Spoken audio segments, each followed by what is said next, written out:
Welcome to Lesson 8, Lighting, Part 2. We'll begin with light casting objects and glowing surfaces, a feature that allows us to convert any 3D object into unique shapes of lights and glows. Next, we'll explore image-based lights to create real-world lighting. We'll take image-based lighting even further by using HDRI or high dynamic range images to achieve amazing hyper-real lighting. Finally, we'll set up another scene and use our skills to realistically match the lighting of a real-world location. Let's jump into some advanced lighting. So here we are right where we left off, and we're going to continue with some more lighting because it's that important. Remember, your renders are only as good as your lighting, so let's get right into it.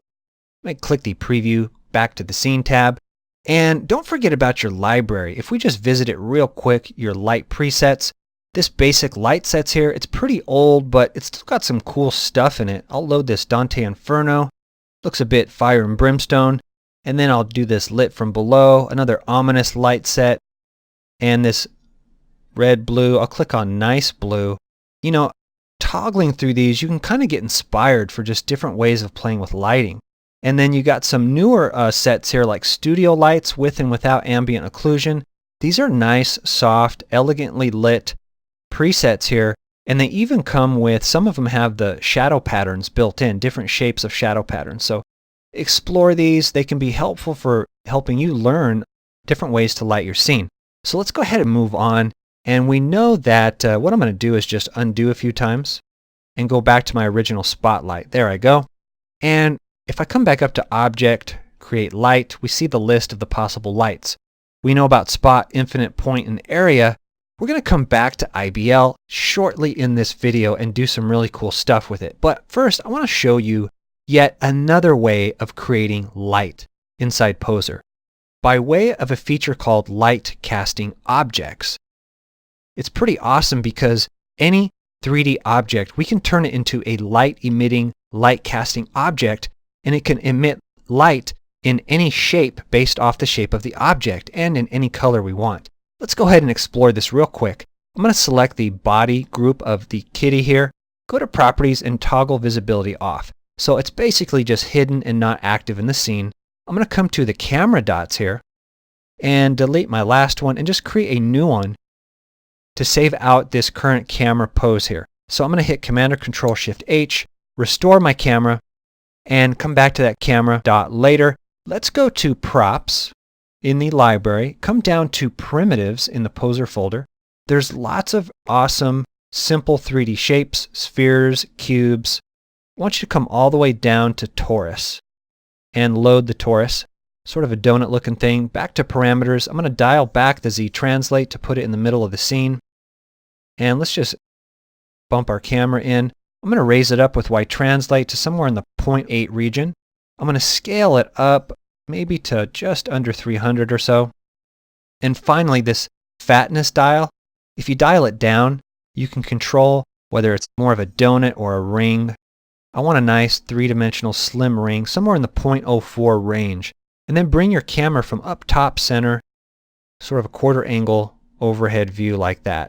And what we're going to do is turn this 3D ring into a 3D ring of light. So notice what's going on now.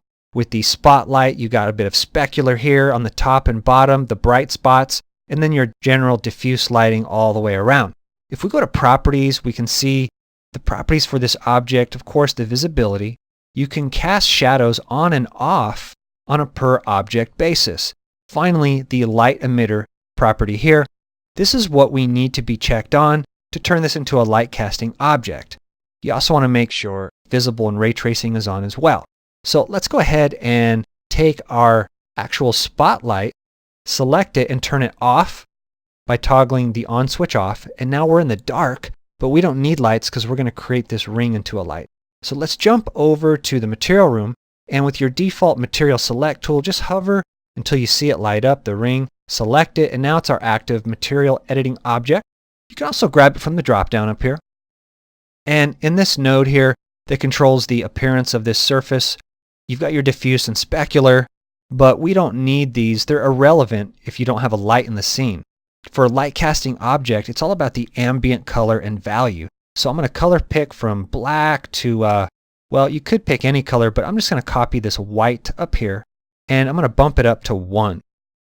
Now we can see the ambient color. So unlike diffuse and specular, where there's light falling off and wrapping around the object that gets brighter and dimmer, ambient just fills it with color, sort of like a cartoon, just a filled in color with no respect to the light whatsoever. And so it'll render out with just this flat white color. Not very exciting, but it does make for a very handy feature to pipe in to make a light casting object. So let's go ahead and actually crank the power of the value up to 10. Because the more powerful your ambient value, the more light it can get off once we set up the settings for light casting. So that's it there. Pretty simple. Back to the pose room. And let's come to render, render settings. And this is really what makes it happen. You want to make sure ray tracing is on. We're going to use Firefly for this because it's much faster. And with ray tracing on, you also want to turn on indirect light. That's really what's driving this whole process. So indirect light in conjunction with everything else I've shown you, that's the recipe for a light casting object. Hit the Render Now button, and what's going to happen is first we get this preliminary pre-pass. Let me bring my progress bar over. And it's doing a pre-calculation. It's generating this red dot light point map, and we can start to see a low quality preview, and it's going to do a second and final, more high quality pass. And so here we can see the actual filled in white 3D ring object, and look at what's below it. It's pretty cool. This actual ring of light. And you can see how it burns hot at the edges, and that becomes more amplified with a higher ambient value, and the whole thing dims down with a lower ambient value. And of course you can change the color. So let's go ahead and do something else here. What's awesome, as we could see, based on any shape we can imagine, one thing I think of is neon lighting. You can do cool effects like that, all kinds of stuff. Whatever shape your object is, you get that shape of light. Now, back in the properties, if you turn off visible in camera, well, it's still visible in the scene preview because that's based off this toggle here. Visible in camera means the 3D object no longer renders in the camera, the rendering camera. And so basically, we can still take use of the light emitter properties and the visible and ray tracing.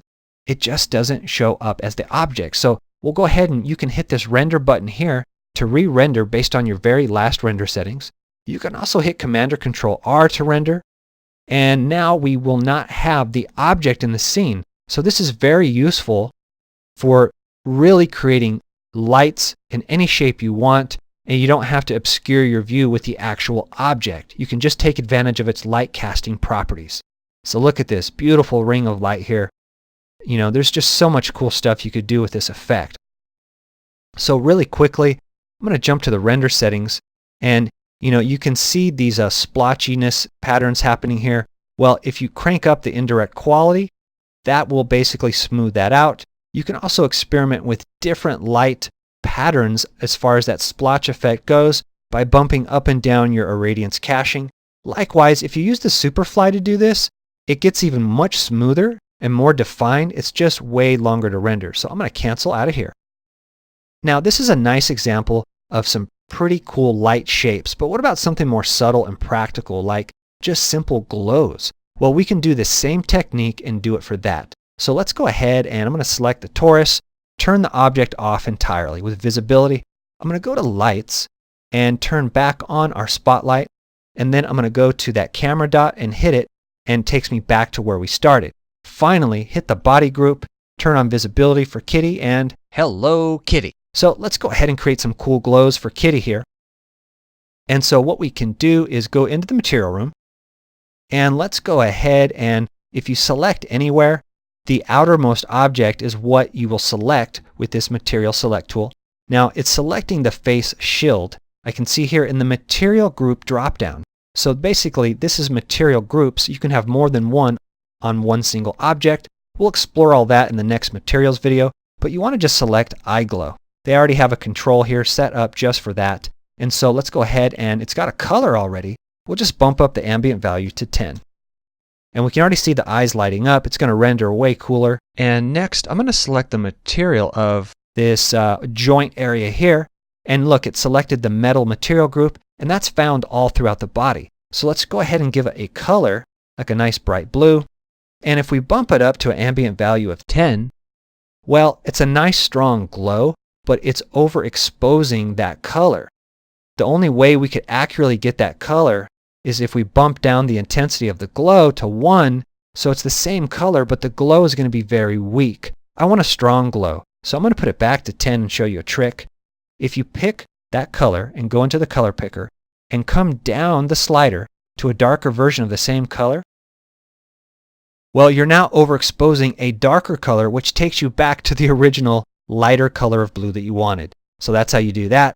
So we're all set up, and you can go ahead and hit Command or Control R, or hit your render button here in the Firefly settings. And this takes a bit longer to render, so I went ahead and pre-cooked up a render for you. That's what we had before, and with those same settings that we just did, here's that render. Look how gorgeous this is right here. Beautiful blue glows from the eyes, and look at the joint parts, especially down here on the legs. It's glowing the feet, the ground around him. Just such a cool effect. You can do like electronic parts on cell phones, or if you want to get into sci-fi stuff like with the RoboKitty here, or control panels on spaceships. It's endless. Laser effects, all kinds of cool stuff you could do with this. Okay, so that's light casting objects. So have fun with that and explore. Let's go ahead and move on to our final light type, image-based lighting. So what I'm going to do here is actually create some image-based lighting on an old project we did back in lesson 2. What I did is in our scene library, our custom poser projects folder that we set up in lesson 4, I went ahead and I started saving out everything I'm doing, and I hope you are too. So I'm going to go ahead and load up that scene, and with your scene selected, if you are saving it using this method, you want to use the single check mark method here down at the bottom, and that will replace the scene entirely. Otherwise, it will add it to the kitty scene. So we just want that fresh scene back from exactly where we left off. Here we go. And here's our Andy the Jedi. And so if I go back into my recent renders down at the bottom here, we can see that's our first render we ever did back in lesson 2. And remember, all we did was created an infinite light to mimic the sun coming from the left. And when we selected it, we basically used the light color picker. We sampled a color of the sand, and then we went back in there. We raised the value to a brighter color of that sand, a brighter intensity. And that's really all we did. Now, the limitation here is that we only sampled 1 pixel out of the image. That's it. And we approximated what would be the best sampled color to represent the overall scene. Well, what's so great about image-based lighting is that you can sample every single pixel in the entire image. It makes for way more impressive and realistic results. So let's go ahead and do that. The other thing, let me just break down what an image-based light is. Unlike, remember a point light, a tiny little sphere that projects light outside of itself, all around in 360 degrees? Well, IBL lights are the opposite of that.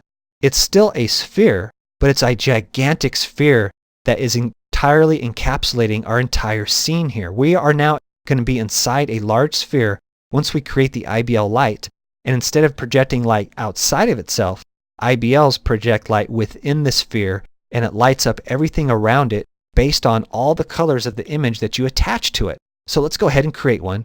First thing I want to do though is delete all these other lights that I don't want. I only want to keep the infinite light that we used as the sunlight. First of all, let's go ahead and select the sunlight, go to Properties and click on Name and name it Sun. Just like that. Now I'm going to click on the other lights and delete them one at a time. Delete the second one and last. So all we got left in the scene is the sunlight. Now let's go up to Object, Create Light, Diffuse IBL, and it first starts off super bright and hot because we don't have an image attached. So let's go up to the Material Room, and the light is selected. All we have to do is select this IBL button, and it sets up all the work for us. So we click that once, and my other window popped up on my second monitor. It automatically prompts you to browse for an image. So what I'm going to do is browse for the exact same image that we're using as a background. And I'll come here, and it's still on my desktop, that desert image. And you can see it's now loaded up. And so we're going to basically create our image-based light based off the same background image, and it's going to look awesome. It asks you, do you want ambient occlusion for this? Well, sure, why not? We know it looks better, and it gives us a nice shadow effect, and it's already starting to work as far as the IBL light goes.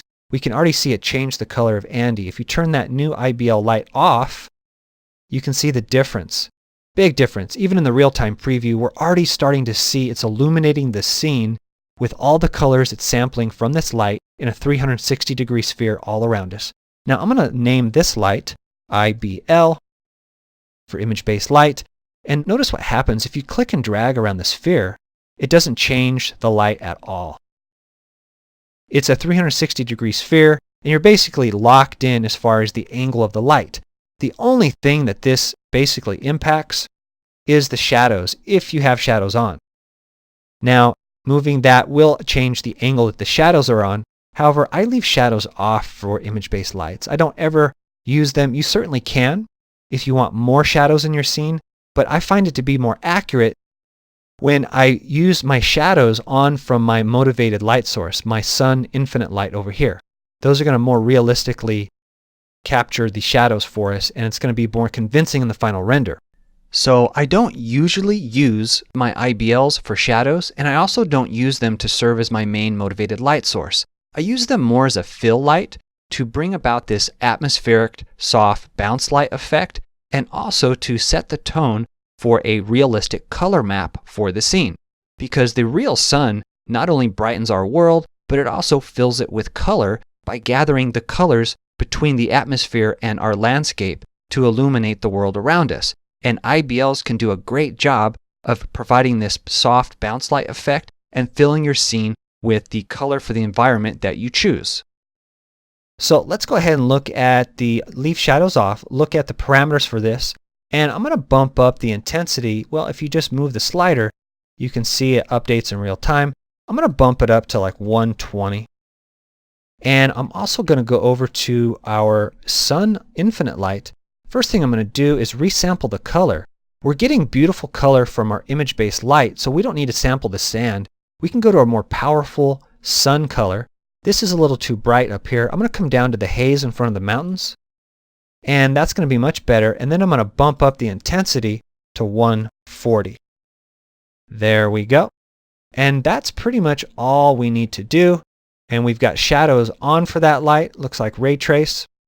So we're looking good. All we have to do is go up to Render, Settings.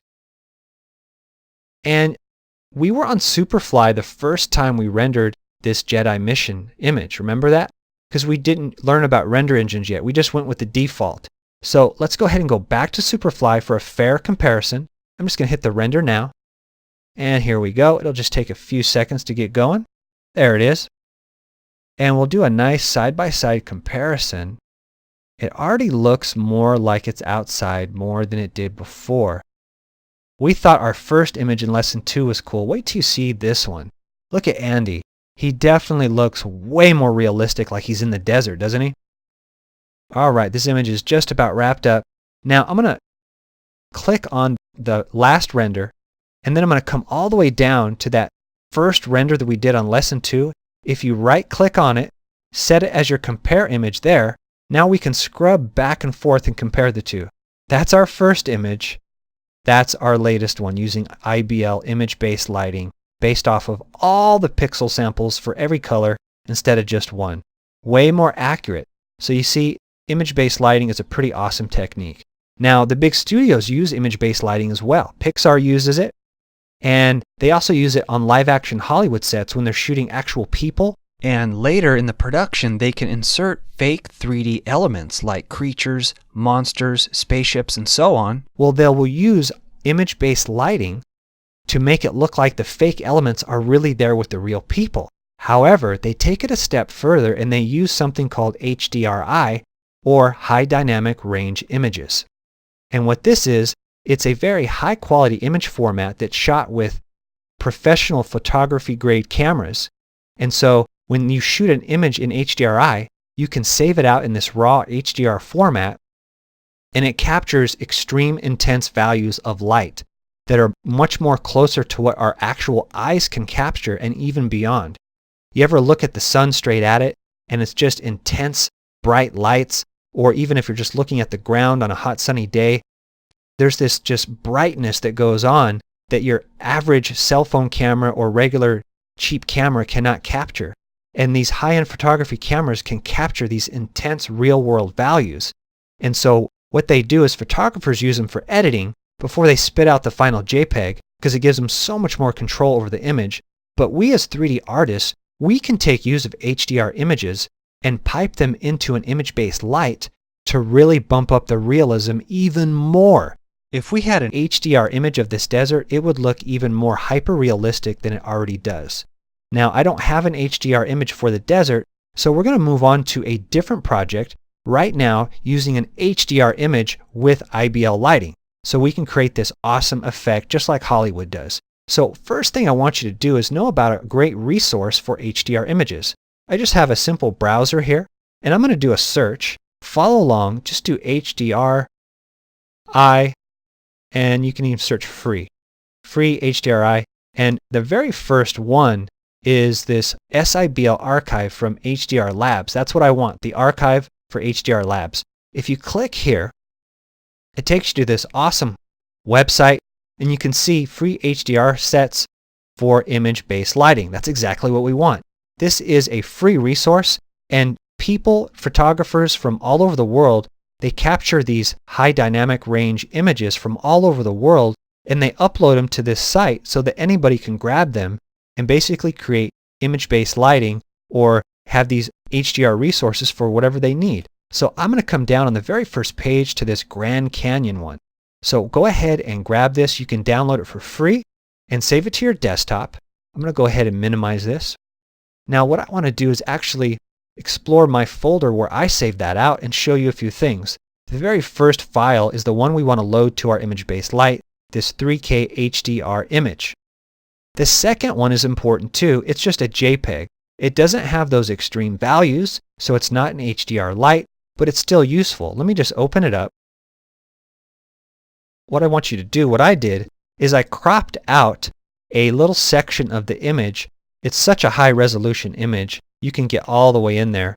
And so I cropped out a part of it to use as a background image. So use the JPEG for your background and use this to follow along and set up the image-based light.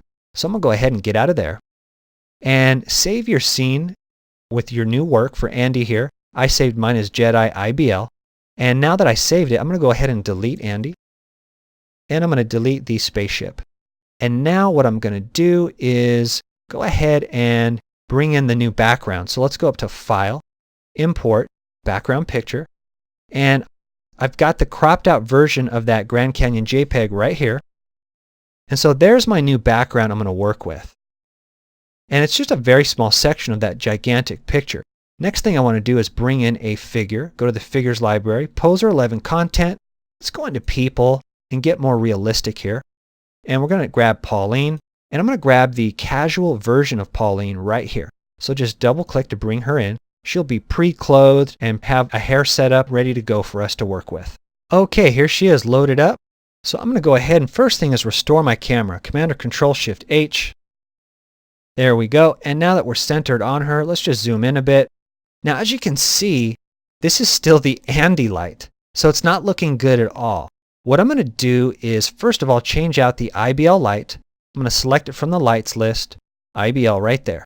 And let's go into the material room and just change the map. It's still mapped to the desert image. Let's browse to that HDR image in the Grand Canyon folder that we downloaded, and it's that first one, 3K.HDR. So let's grab that. And you can see a thumbnail in these intense values. It's very different than a JPEG. As you can see, the shadows have very stark, extreme darknesses, and the lights are very extreme. So it's really nice that Poser gives you an indication of what's going on with that HDR image. We'll say OK, and it's already starting to happen. We're already starting to see some of those atmospheric soft bounce effects that I was discussing earlier from the IBL light. And let's go ahead and make it a little bit better. Watch what happens just by adjusting the motivated light source, which is the sun. Now in the last image, it was directing from left to right. This image, the sun is coming from right to left. Just by adjusting the location of the sunlight. Watch what happens. Bam! Look how realistic that looks just from adjusting the motivated source in combination with the soft atmospheric lighting that we're getting from that image-based lighting. We haven't even rendered yet, and she looks absolutely beautiful. So let's go ahead and do just a few more things. I'm going to adjust a few things with each light. Starting with the image-based light, I want to bump that down actually to 100. All right. And the next thing, I'm going to select the sunlight, and I'm going to bump that up to 200. There we go. And I'm going to go to Properties and change the shadow type from Ray Trace to Depth Map because I think it actually looks better. And then in this particular scenario, it sure does. And then change the blur radius to 1. And back in parameters, since we're using a depth map shadow, we want to change the map size all the way up to 1000. We'll have a nice shadow. Okay, with Pauline selected, let's apply a pose to her from the posed library. And we'll go into People and Pauline. And under the sitting folder here, this sitting 1. So make sure you have her selected and just apply that pose. And I want to create something like she's sitting on one of these ridges here in the background, but one up here. It's like these ridges extend all the way to the front here of the image, and she's sort of sitting on a ridge, enjoying the sunset. Okay, this won't take too long. Now, this pose was built around Pauline, but not wearing these clothes, so we'll need to make a few adjustments because it's folding the shirt in a weird way. So I'm going to select the R for rotate and grab that collar there and just undo that a bit. There we go. That's really all we need to do. There's a few issues with the hand, but you know what? I'm going to cut off the image here anyway, so I don't even need to worry about that. So let's just go ahead and get our camera in here and make it look like she's sitting on one of these ridges, just like that. Perfect. A little bit down. There we go. That's pretty great. So next thing that we want to do is probably adjust her neck a bit. So I'm going to grab the neck and just move it up like she's actually looking at that sunlight. And I'm going to give it a bit of a twist. And then the next thing is just lean the neck a little bit to the side. Give her a little bit of personality there. Perfect. Well, I think that's about it. The next thing as far as she goes, let's go into the props folder. And we left off on primitives. Let's bring in some natural scenery elements here, some props. Let's go back into naturals, water's edge, and there's these little grassy elements we can bring in. Now, they have different levels of sort of how lush the vegetation is. I like this debut grass too because it looks sort of dried out like the high desert environment here. So we got this nice big brush. I'm going to hit T for Translate Tool, and I'm going to back it up in the Z space first, over in the X space, and I'm even going to shrink it down a little bit. And then I can just click and drag with the Translate tool and bring it way down, like right about there. I really want it to look like she's sitting on this edge of the canyon. And then let's bring in one more of the exact same thing, debut grass 2. And again, I'm going to scale it down, something 60-something%, bring it back in Z space and over in X space, and then I can just freely manipulate it with the Translate tool like so. There we go. Nice and subtle. Back there a little bit more maybe. Cool. I think we're ready to render. That looks pretty great. So let's go ahead and go up to Render Settings. And I'm going to use Firefly for this because this is going to be faster and a little bit more predictable. And we'll turn off subsurface scattering, leave off indirect light, and go ahead and hit the Render Now button. Oh yeah, that looks great. It looks like the sun is reflecting off her eyes as if she's really gazing out at that sunlight there. Sunset on the Grand Canyon, I can't think of anything more relaxing. And yeah, she really looks like she's in this environment. I love it. Awesome. And because of these 3D prop environments, it really helps convince the scene that this is actually happening. Nice lighting. And that HDR light attached to the IBL to really take advantage of the maximum potency of image-based lighting, just like the studios do. And we got a beautiful image here, all in under 30 minutes. And so I just love stuff like this.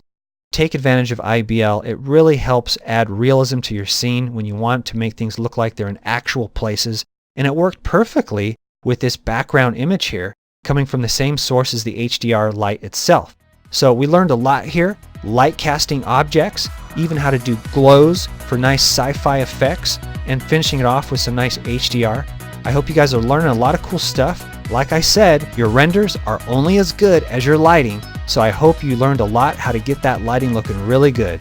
Alright folks, we're going to keep the learning going and jump into some new stuff and learn how to work with materials and eventually render settings. We can really take the lighting to another level with some higher quality render settings eventually. Thank you so much for watching, and I'll see you on the next video.